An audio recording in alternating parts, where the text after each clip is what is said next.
Hi అండి, welcome to Pavithra's cookbook. ఈరోజు నేను మీకు ఒక ఫ్రై రెసిపీ చూపిస్తున్నానండి. అదే ఆలూ క్యాప్సికమ్ ఫ్రై అండి. ఈ ప్రాసెస్ చాలా సింపుల్ అండ్ చపాతీలోకి చాలా టేస్టీగా ఉంటుంది. ఇప్పుడు ప్రాసెస్లోకి వెళ్ళిపోదాం.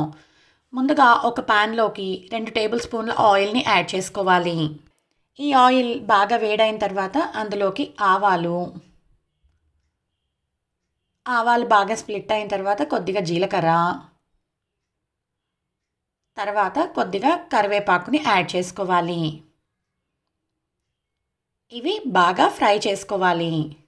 మనకి ఈ కరివేపాకు బాగా చిటపటలాడి అన్నీ కూడా బాగా ఫ్రై అయిన తర్వాత ఇప్పుడు ఇందులోకి మనం పీల్ని రిమూవ్ చేసుకొని చాప్ చేసి పెట్టుకున్న బంగాళాదుంప ముక్కల్ని యాడ్ చేసేసుకోవాలి. ఇలా బంగాళాదుంప ముక్కల్ని అన్నీ యాడ్ చేసుకున్న తర్వాత ఒకసారి బాగా మిక్స్ చేసుకోవాలి.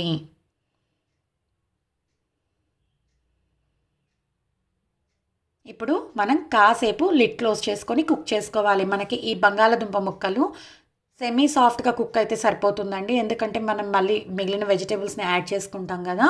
ఇవి మనకి సెమీ సాఫ్ట్గా కుక్ అయిన తర్వాత ఇందులోకి రుచికి సరిపడా ఉప్పుని యాడ్ చేసుకోవాలి.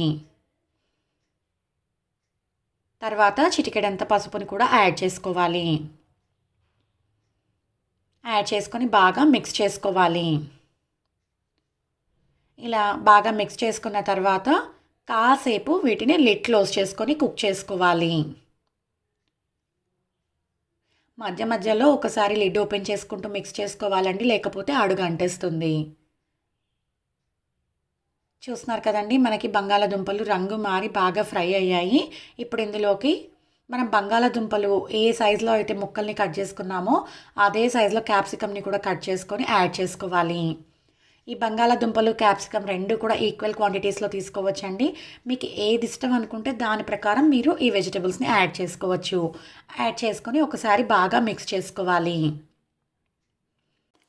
ఇలా బాగా మిక్స్ చేసుకున్న తర్వాత కాసేపు లిడ్ క్లోజ్ చేసుకొని కుక్ చేసుకోవాలి.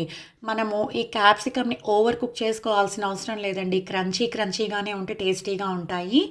కాబట్టి సెమీ కుక్ చేసుకుంటే సరిపోతుంది.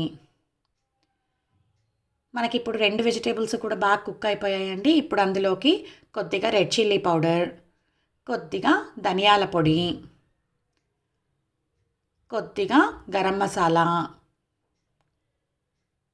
కొద్దిగా రోస్టెడ్ జీలకర్ర పొడి అన్నీ కూడా యాడ్ చేసుకొని బాగా మిక్స్ చేసుకోవాలి. చూస్తున్నారు కదండి ఎంత కలర్ఫుల్గా యమ్మీగా ఉందో. అందులో ఆలు అంటే ప్రతి ఒక్కరికి ఇష్టం అండి. ఈ ఆలుతో ఈ కర్రీ చేసుకోండి, చాలా టేస్టీగా ఉంటుంది. ఇప్పుడు లిడ్ క్లోజ్ చేసుకొని కాసేపు కుక్ చేసుకోవాలి. మనకి ఈ మసాలాలన్నీ కూడా ఈ వెజిటేబుల్స్కి బాగా పట్టుకునేసిందండి.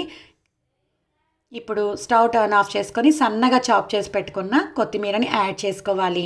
యాడ్ చేసుకొని మరొకసారి బాగా మిక్స్ చేసుకోవాలి. అంతే అండి, ఎంతో టేస్టీ ఆలూ క్యాప్సికమ్ కర్రీ తయారైపోయింది.